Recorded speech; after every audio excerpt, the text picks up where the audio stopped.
A realized or cash return is the amount of actual gains that is made on an investment over a specific period. In other words, it measures the gain or loss on an investment.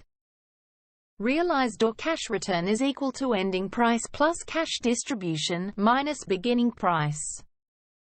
The above can be represented in the form of a percentage. It is simply the realized or cash return divided by the beginning price. That is, the rate of return is equal to realized or cash return divided by beginning price.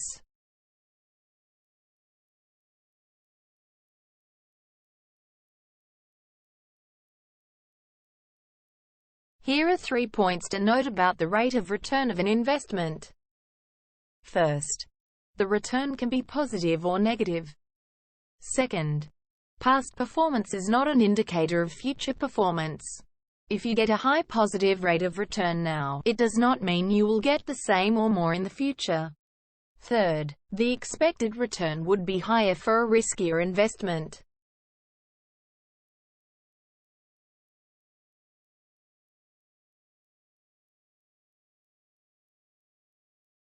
The expected return is what you expect to earn from an investment in the future. It is calculated as the average of the possible returns, where each possible return is weighted by the probability that it occurs. It is represented by this formula.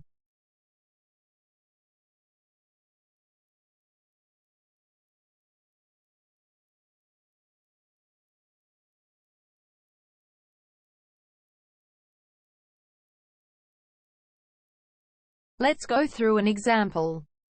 The expected return of a particular investment changes according to the state of the economy. There is a 35% probability that the economy will grow strong. There is 40% probability that the economy to grow moderately, and a 25% probability that the economy will go into a recession. The beginning price and ending price of the investment are estimated and shown accordingly in the table. The realized or cash return is equal to ending price minus beginning price, and the rate of return is equal to the cash return divided by the beginning price. The expected return, using the previous formula, would result in a return of approximately 17%.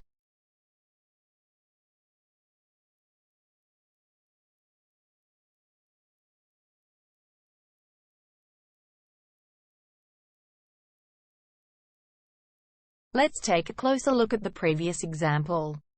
The expected return is approximately 17%, but the return could vary from -20% to 40%.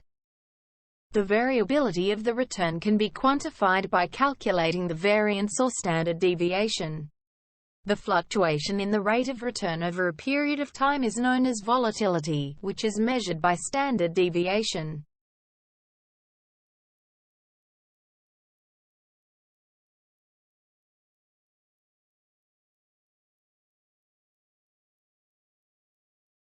The risk premium is the added return resulting from bearing risk. If an investment is highly risky, wouldn't you want a higher expected return?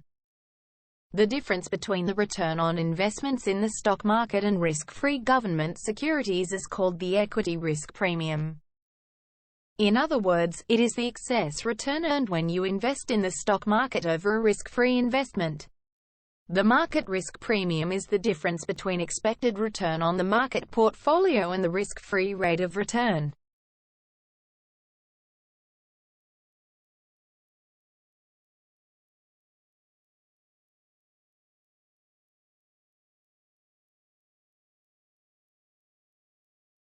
What is the risk and return trade-off between different assets or securities?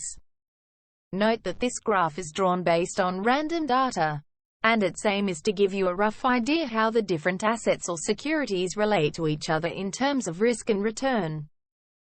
Treasury bills, or better known as T-bills, are issued and secured by the governments, and hence, the return is guaranteed, and standard deviation is the lowest of all assets. Do remember this. T-bills are traditionally known as risk-free investment, and its rate of return is being used in many formulas as the risk-free rate. Treasury bonds, or better known as T-bonds, are also issued by governments. and hence, extremely safe with limited standard deviation or volatility. Large company stocks are public companies with large capitals and reasonably good cash flows. As large companies are not secured by the governments, they could default and go out of business. As a result, the standard deviation or volatility of a large company's stock is higher. Of course, the potential return is higher too. Small company stocks, on the other hand, are public companies with small capitals and unpredictable cash flows. Like large company, a small company is not secured by the government. With unpredictable cash flows, small companies are more likely to go out of business than large companies. That is the reason why standard deviation or volatility is much higher. Of course, the potential return is much higher too.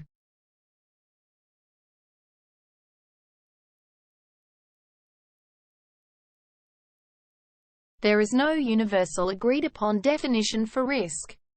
The metrics for risk that we discuss are variance and standard deviation. The standard deviation is the standard statistical measure of the spread of a sample, and it is the preferred or de facto method. The standard deviation is facilitated by discussion of the normal distribution.